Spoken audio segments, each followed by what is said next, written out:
and Mayor. Well, as the, Mr. Chairman, as the agenda shows, our next meeting is December 7th and 8th, and it will be in Reno.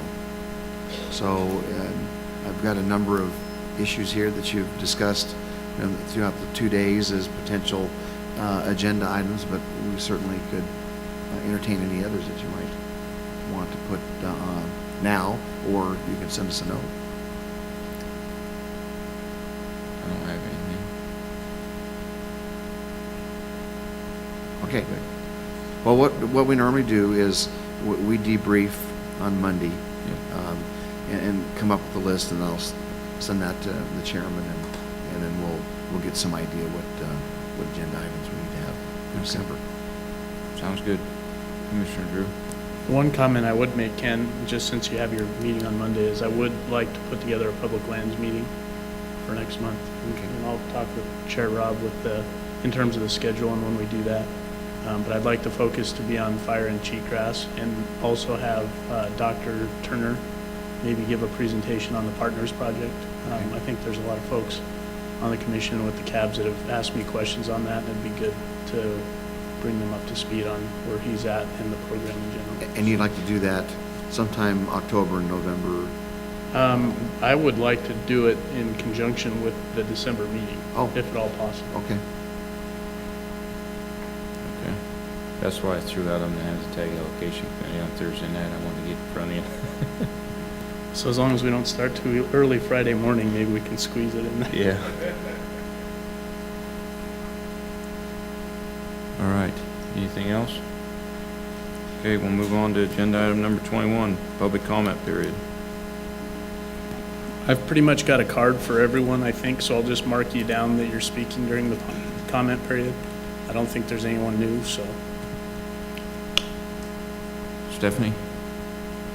Okay, Mr. Volz?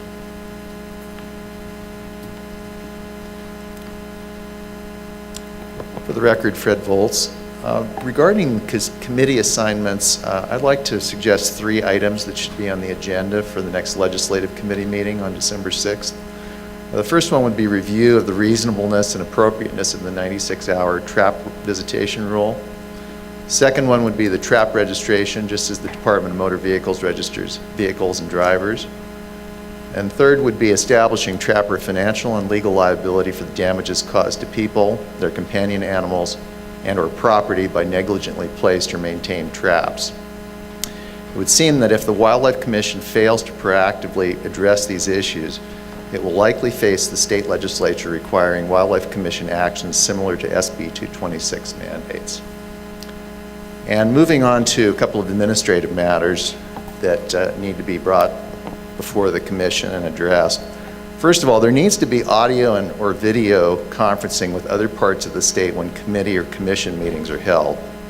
If an agreement can't be reached with other state agencies, then contact private businesses, cities, or school districts and rent their equipment.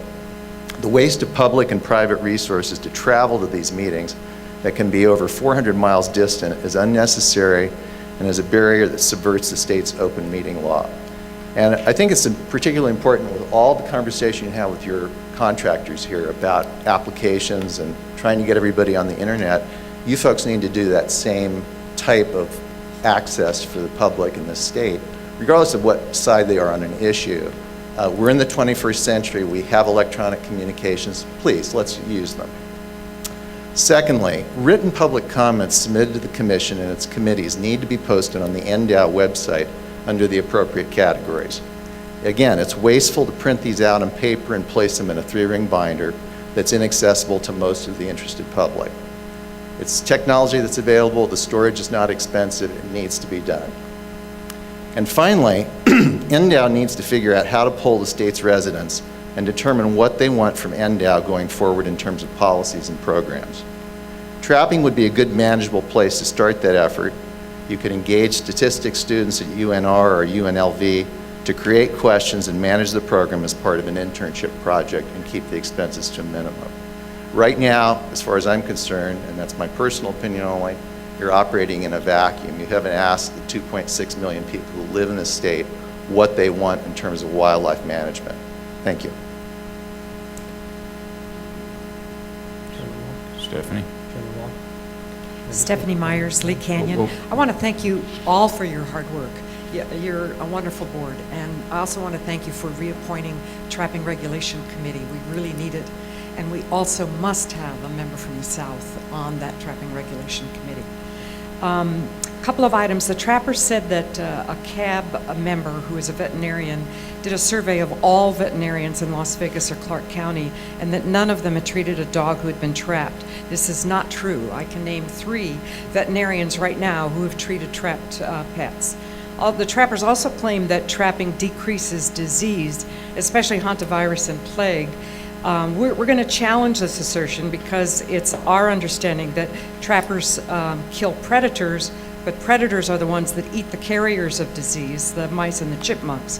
Be nice for NDOW to have a biologist testify so that we can put that controversy to rest. NDOW, together with the United States Forest Service, should establish a policy about signage so that you can alert the unsuspecting public about trapping activity. And also, as Fred Volt said, NDOW should proactively be looking at legislation to address the issues of trap registration, ID, legal responsibility, and trap visitation. 96 hours is just way too long. Please get some audio video conferencing. As you guys know, this traveling in such far distances is just really unreasonable to ask people to do. And again, written public comments need to be on your website. The United States Forest Service does this. I hope that NDOW could. And as Mr. Volt said, if somehow we could do a survey of the general population, the general population is not here, but if we could do a survey of the general population about their attitudes and beliefs about trapping, it would be a much better basis for any kind of regulation. Again, I thank you very much for all your hard work. Thank you. Commissioner Macbeth, you had a comment? Yeah, and it's Stephanie mentioned the same issue as Mr. Volz on the video conferencing, and I want to make you aware that we do have that capability in our budget, and Deputy Director Cates can maybe give us a better timeline on that, but we recognize the issue, and we have got it in the budget, and so anyway, I just want to make that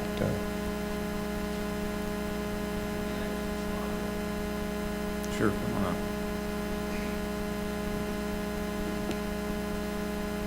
Correct, for the record, Fred Volz, correct me if I'm wrong, but the idea is that you're going to buy your own equipment for $77,000 to do that? We've discussed that prior in the prior meeting. We discussed that with you. I mean, is that what's in the budget is what I'm trying to clarify? Yeah. I believe Okay. so, yes. Why does this agency need to buy equipment that many other state agencies already have? And we discussed that with you as a timing issue of when rooms are available. And we have been told that if we set a meeting in there and then they want to have a meeting, they are their priority and we can actually lose that space. We've been told that. Well, LCB needs to be brought into the equation then, because you're all working for the same state, and you need to share the equipment and have a deal where you're renting it. And if that's not possible, then go to some private entity and rent the equipment. Don't duplicate something that's going to be used a few days a year and waste the taxpayers' money.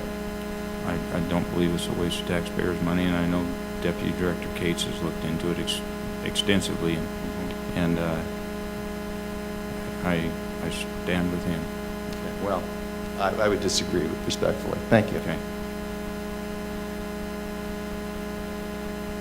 Any other public comment? No public comment. Okay. Make a motion, Second. all in favor? We're adjourned. Thank you, everybody. Philadelphia State, everybody.